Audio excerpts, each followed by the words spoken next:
Sir medical కాలేజీల విషయంలో కూడా మీరు వచ్చి 100 days కూడా కంప్లీట్ కాలేదు. అంటే లాస్ట్ గవర్నమెంట్లో తీసుకొచ్చిన మెడికల్ కాలేజీలు ఆగిపోతున్నాయి. తర్వాత మెడికల్ సీట్స్ అన్ని ఆయన ఇచ్చిన జీవో ఒకసారి చదువుకోమనండి. ఆయన ఒక జీవో ఇచ్చాడు. ఆయన ముఖాన్ని తగిలిస్తారు రాష్ట్రాన్ని తిప్పేదానికి. ఆ జీవో పెట్టి ముఖంలో తగిలిస్తే ఆ జీవోని కాకుండా ఏం అమలు చేస్తారో చెప్పానండి పని. నేను స్ట్రైట్ కోసం ఎందుకంటే ఆయన బాడీకి గట్టేసి తిప్పుతాం ఆ జీవోని. ఏ జీవో ఇచ్చాడో మీరే చదువుకోండి ఒకసారి పేపర్లో. మీరు కూడా చదివితే మీకు కూడా ఒక ఐడియా వస్తుంది. అప్పుడు నేను చెప్తాను. ఇలాంటి నేరస్తులకి నేను చెప్పేది ఏంటంటే, బాబాయిని చంపి నారాసుర రక్త చరిత్ర పెట్టేసి తప్పించుకోవాలని ప్రయత్నం చేస్తే అన్నిటిని జరగవు. ఎన్ని తప్పుడు పనులన్నీ చేసి వేరే వాళ్ళ మీద దోసేయాలనుకుంటే జరగవు. ఆ రోజులు అయిపోయినాయి. చెవికి కట్టి చూపిస్తాను ఊరంతా తిప్పి పిచ్చి పిచ్చిగా అనుకుంటున్నా. ఏం చేసావో అన్నీ కూడా అంత ఈజీగా ఆలోచించద్దండి. నోటుకొచ్చేట్టు మాట్లాడడం. నిన్న ఏం చేశారో అది మర్చిపోయి ఈరోజు దాని మీద వాళ్ళు విమర్శించే పరిస్థితికి వచ్చారు. ఆ జీవో ఒకసారి చదవ, నేను చెప్పను. చెప్తే మీకు రహస్యం పోతుంది, సీక్రెట్ పోతుంది. You read that. What issued the GO in private colleges, you read that, then మాట్లాడదు. పబ్లిక్ లోకి పర్టికులర్ గా ప్రభుత్వం మీద ఒక నెగిటివ్ ప్రచారం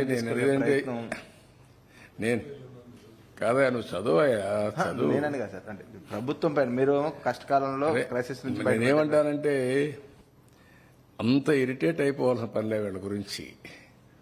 ఇరిటేట్ అయిపోతే వచ్చేది కూడా ఏం లేదు. వీళ్ళు చెల్లని కాసులు ఇవే చేస్తారు. నేరస్తులు ఏమంటారు, ఇదే చేస్తూ ఉంటారు. మీరు గుర్తుపెట్టుకోవాల్సింది, ప్రజాహితం కోసం కొంతమంది పనిచేస్తే ప్రజలకు ద్రోహం చేయడానికి కొంతమంది పనిచేస్తూ ఉంటారు. ఇప్పుడు కాదు, కలియుగంలో కాదు, త్రేతాయుగంలో కూడా చూసాం, ద్వాపరయుగంలో కూడా చూసాం. ఆ రోజు కూడా యజ్ఞాలు చేసేవాళ్ళు రాజులు, రాక్షసులు వచ్చి చెరగొట్టేవాళ్ళు. రాక్షసుల మీద పోరాడుతూ యజ్ఞాలు చేసే పరిస్థితి ఇప్పుడంతే. It is a continuous process. Will fight it out. Thank you. బాగుందా? కాదు, నా బాధ్యత అది. వాళ్ళందరినీ నిలబెట్టి ముందు తీసుకెళ్ళాలి. ఏమా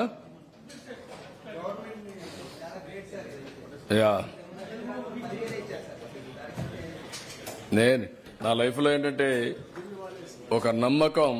ఇప్పటికే 300 కోట్ల రూపాయలు ప్రజలు కాంట్రిబ్యూట్ చేశారు సీఎం రిలీఫ్కి. ఈ ఇష్యూలో 300 crores ఇప్పటికి, ఇంకా వస్తుంది 300 ఇప్పటికి, ఇంకా ఒక 150-100 వస్తుంది.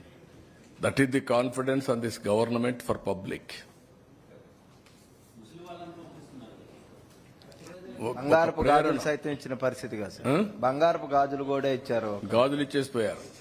సిపిఎం భారతి గారు అయితే బంగారు గాజులు ఇచ్చేసి వెళ్ళింది. ఒక స్పిరిట్గా తీసేసుకున్నారు. ఇది మా సొంత పని అనేది తీసేసుకున్నారు. చిన్నపిల్లలు వస్తున్నారు, వాళ్ళంతా కిడ్డీ బ్యాంక్ తీసుకుని ఎత్తుకొచ్చి ఆ పాకెట్ మనీ అంతా ఇచ్చేసి వెళ్ళిపోతున్నారు. నేను అడుగుతున్నా, ఏమో మీకు ఏంటంటే, మాకు ఆనందంగా ఉంది ఇది ఇవ్వడం అనేది.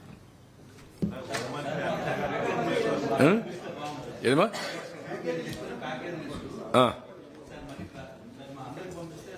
ఇప్పుడు పంపించేస్తున్నా, అందరే పంపిస్తున్నాం. ఇప్పుడే పంపిస్తాను. సాఫ్ట్ కాపీ విల్ రిలీజ్ అందరికి.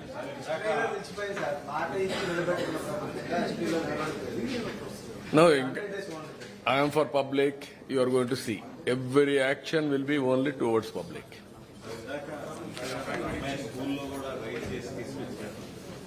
వాళ్ళు 5 రూపాయలు, 50 రూపాయలు, 100, 250 హిస్టరీ.